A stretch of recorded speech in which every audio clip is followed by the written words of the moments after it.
Ironically, however, the very innovations that are making possible dramatic improvements in human well-being are also creating new problems which raise the specter of an alarming and possibly catastrophic disaster to the biosphere we live in.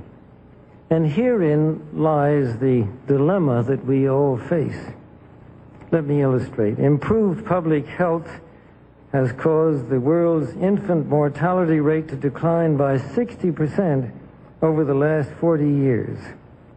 In the same period, the world's average life expectancy has increased from 46 years in 1950s to 63 years today.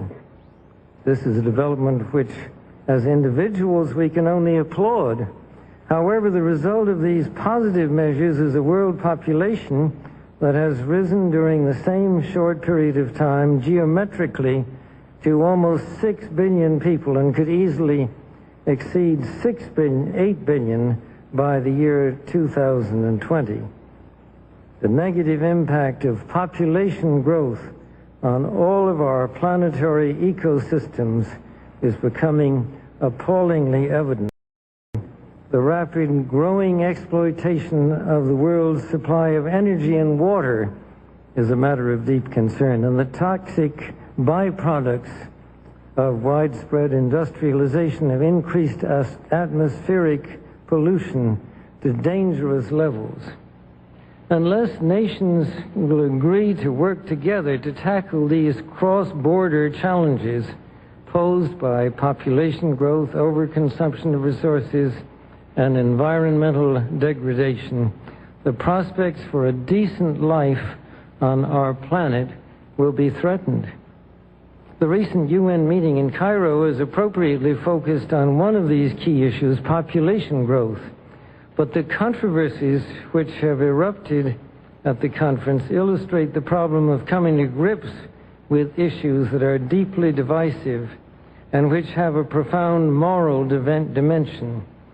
The United Nations can and should play an essential role in helping the world find a satisfactory way of stabilizing world population and stimulating economic development in a manner that is sensitive to religious and moral considerations. Economic growth is, of course, an inevitable corollary of a growing population and is essential to improved standards of living. But without careful coordination, unrestrained economic growth poses further threats to our environment. This was a major subject of discussion at the conference in Rio de Janeiro on the environment 2 years ago.